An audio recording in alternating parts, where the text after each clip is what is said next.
우리의 생명이신 살아계신 하나님 아버지의 그 크고 놀라운 사랑을, 변함없는 신실한 사랑을 인하여 아버지 감사합니다. 우리 전부를 주님께 내어 맡기고 주님께 온전히 신뢰를 드릴 수 있음을 주님 감사합니다. 그렇습니다. 우리는 하나님 우리 아버지이심을 말씀을 통하여 성령의 계시와 감동으로 알았습니다. 그래서 우리는 말씀으로 우리 삶을 온전히 주님께 드리고 말씀에 의한 삶을 살기로 결론을 내렸습니다. 아버지 아브라함이 그러했던 것처럼 우리도 믿음으로 예언적인 선포를 하며 아버지께서 예수님을 살리신 것 같은 동일한 결과를 성령의 능력으로 말미암아 예수님을 죽은 자로 살리신 동일한 능력과 역사가 우리 삶의 현장에 우리 관계된 모든 것들 하나하나에 역사하게 하심을 감사드립니다. 성령님 환영합니다. 성령님 사랑합니다. 성령님 감사합니다. 예수님의 이름으로 기도합니다. 아멘. 5월 19일 금요일 말씀의 실제 같이 확인하겠습니다. 제목 읽겠습니다. 당신의 임무에 집중하십시오. 임무는 맡은 일이죠. 그 일을 시키신 분이 어떻게 하라, 뭘 하라, 언제 하라, 이거 맡은 일을 하나님이 시키신 일, 이것이 우리의 임무이죠. 주님은 그렇게 말씀하셨습니다.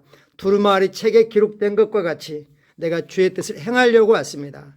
예수님은 이 땅에 자기 뜻을 행하려고 온 게 아니라 자기 이름 내려고 오신 게 아니라 성경에 기록된 대로 성경인 예수님에 대해서 뭐라고 기록된 그것을 행하려고 왔습니다라고 말씀하시고, 그리고 요한복음 17장에서는 아버지께서 내게 맡겨주신 일을 내가 다 성취하여 다 완성하여 이 세상에서 아버지 영광을 드러냈습니다. 이 세상에서 아버지를 영광스럽게 했습니다라고 고백하셨습니다.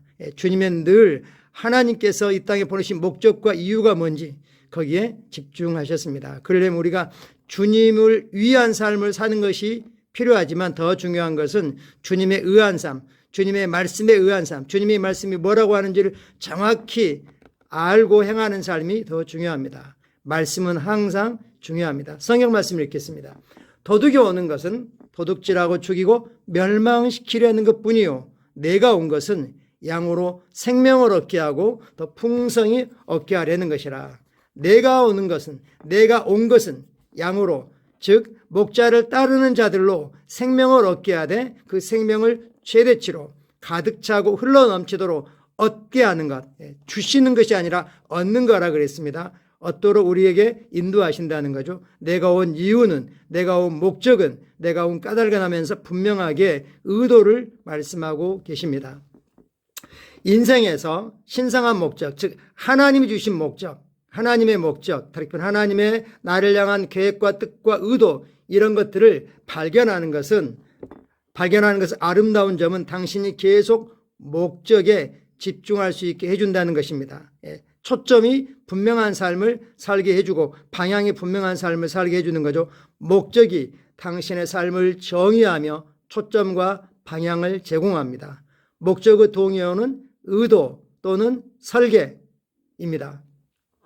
의도나 설계는 결코 보편적이지 않습니다.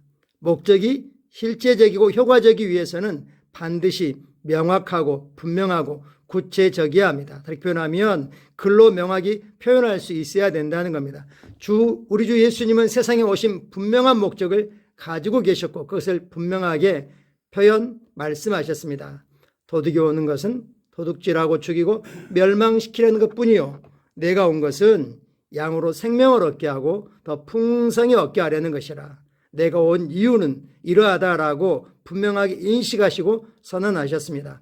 요한일서 3장 8절은 이렇게 말씀하십니다. 하나님의 아들이 나타나신 것은, 하나님의 아들이 이 땅에 육체를 입고 오신 이유는, 그 목적은 마귀 이 일을 멸하려 하심이라 하면서 분명하게 목적과 이유를 말씀하셨습니다. 그리고 누가복음 10장 19절에서도 예수님은 인자, 즉 하나님의 아들로서가 아니라 완전한 사람의 아들로 온 이유는 잃어버린 자를 찾아 구원하려 함이니라고 선포하셨습니다. 예수님의 목적은 매우 분명하셨습니다.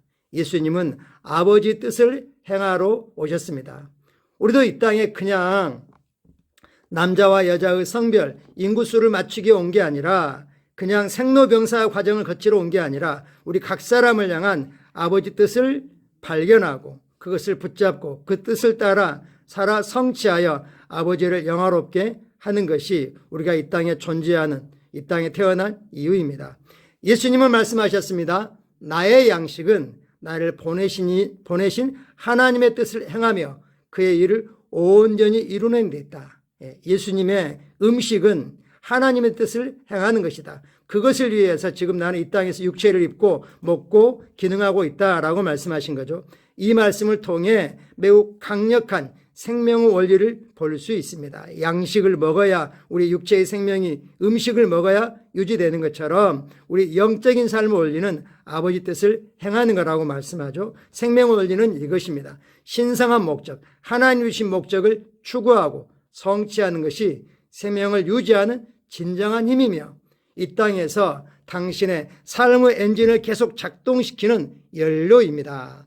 자연적인 영역에서도 목표를 쫓고 성취하는 것만큼 누군가의 활기를 자극하고 살아 숨쉬게 하며 용기를 북돋아주는 것은 거의 없습니다. 예수님의 예를 들어서 쭉 설명을 하셨습니다. 바울은 어떠했습니까? 다메섹으로 가는 길에서 예수님을 만난 바울의 이야기에서 그의 목적을 발견할 수 있습니다. 사도행전에서 바울은 다메섹에서 예수님 만난 것을 2번에 걸쳐서 기록하고 있습니다. 예수님께서는 바울에게 나타나셔서 그를 일꾼과 증인으로 삼으셨습니다. 종과 증인으로 삼으셨습니다. 예수님은 바울에게 이렇게 말씀하셨습니다. 이스라엘과 이방인들이 내가 너를 구원하여 그들에게 보내어 그들은 눈을 뜨게 하여 어둠에서 빛으로 사단의 권세에서 하나님께로 돌아오게 하고 죄의 사함과 나를 믿어 거룩하게 된 무리 가운데서 기업을 얻게 하리라 하더이다. 주님이 바울을 구원해서 이방인의 사도로 보낸 이유는 어둠에 갇혀있는 그들을 뜨게 하는 것이고 어둠에서 빛으로 빛이신 예수님께로 나오게 하는 것이고 하나님께로 돌아오게 하고 그리고 예수를 믿어 죄사함과 기업을 얻게 하는 거라고 이렇게 분명하게 인식하고 있었습니다. 이것이 바울의 존재 이유였고 인생의 사명이었습니다. 바울은 19절에서 하늘에서 즉 위에서 보이신 것을 내가 거스르지 아니하고 라고 말했습니다. 고린도전서 9장 26절은 이렇게 말씀하십니다. 그러므로 나는 다름질하기를 향방 없는 것 같이 아니하고 싸우기를 허공을 치는 것 같이 아니하며 다른 말로 자신의 임무 즉 자신의 부르심에 집중하고 있다고 말하는 것입니다. 그는 분명하게 자신의 삶을 향한 하나님의 계획을 이행하고 있었습니다. 이것이 목적을 이루는 삶입니다. 당신의 임무, 곧 하나님이 주신 목적에 집중하십시오. 즉 우리가 어디에서 살고 있든 어떤 일을 하고 있든 어떤 일에 추구하든 간에 하나님은 그것이 하나님의 영광이라는 결과를 내기를 원합니다. 하나님의 영광이라는 결과는 우리 각자를 향한 하나님의 부르심이 뭔지 하나님의 말씀이 뭔지 그걸 따라 살아가는 거죠. 주님 우리에게 말씀하셨습니다. 오직 성령이 너에게 임하시면 너희가 두나미스 성령의 창조적이고 역동적인 능력을 받고 너희의 세상 끝까지 나아가 내게 증인이 되라. 변호인이 되라가 아니라 나의 증인이 되라. 우리 삶에서 경험한 예수님을 우리가 깨달은 계시를 사람들에게 빛을 비추어서 어둠에서 빛으로 그들을 이겨오는 것입니다. 마가복음에서 주님이 말씀했습니다. 너희는 온 천하에 다니며 모든 피조물에게 복음을 전파하라. 그리고 예수 이름으로 손을 얹어서 그들을 치유하고 자유케 하라. 이렇게 말씀하십니다. 우리는 한 사람 한 사람을 복음을 전하여 그리스도 안으로 인도하고 그들을 그리스도 안에서 뿌리를 내리고 세움을 입어 하나님의 일꾼들로 그리스도의 몸인 교회를 세우는 자들로 세우는 그런 목적을 가지고 이 땅에 우리가 거듭났습니다. 그 일에 집중할 때 우리는 기쁨이 있고 만족이 있고 또 하나님께 영광을 돌릴 것입니다. 말씀에 의한 삶, 말씀이 내가 뭘 하기를 원하는지를 찾아내서 그 일에 집중할 때 우리는 정말 아버지께 영광이 되는 삶을 살 것입니다. 예수님이 그러하신 것처럼 아버지 내게 하라고 맡겨주신 일을 내가 이 땅에 육체의 호흡을 가지고 아버지 영원한 생명을 나타내는 동안 다 성취하였습니다. 그랬을 때 주님께서 우리에게 잘하였다. 이제 내게로 와서 안식을 누려라 하는 칭찬과 상급을 받을 것입니다. 같이 기도하겠습니다. 사랑하는 아버지, 나는 내 임무와 목적을 이룰 때 흔들리지 않고 확고하며 견고합니다. 나는 그리스도 복음의 증인으로서 전심으로 아버지를 섬기며 내 삶을 향한 아버지의 목적을 성취합니다. 예수 이름으로 기도합니다. 아멘. 우리가 왜 사는지, 우리는 무엇이든지 자유롭게 할 수 있고 가질 수 있고 갈 수 있고 어떤 인물인이 될 수 있지만 우리는 아무 일이나 하지 않습니다. 우리의 부르심에 초점을 맞추는 삶을 살아가고 우리의 부르심은 말씀에 기록되어 있고 성령님이 그걸 우리에게 계시하시기를 기뻐하십니다. 오늘도 주님과 깊고 친밀하게 말씀과 성령으로 하늘의 지혜를 풀어놓는 하루임을 축복하고 선포합니다. 감사합니다.